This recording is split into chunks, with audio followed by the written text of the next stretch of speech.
శివస్వరూపం అంటే మనం ఏమనుకుంటామంటే ఇదో ఇలా ఉన్నాడు అనుకుంటాం. కాదు, అసలు శివుడంటే ఎవరో పోతన గారు చెప్పారు.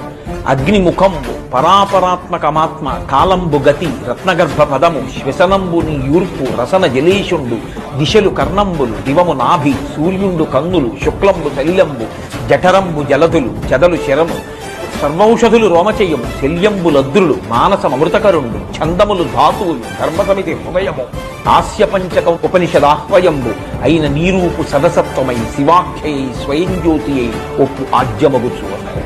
ఆయన అడుగు తీసి అడుగు వేస్తే కాలం, అగ్నిహోత్రమే ఆయన ముఖం. సర్వత్ర నిండిపోయినటువంటి ఆత్మ చైతన్యమే ఆయన ఆత్మ. సమస్తము నీలో ఉంది. కాబట్టి ఈశ్వర మీరు పుచ్చుకోవాలి హాలాహలం.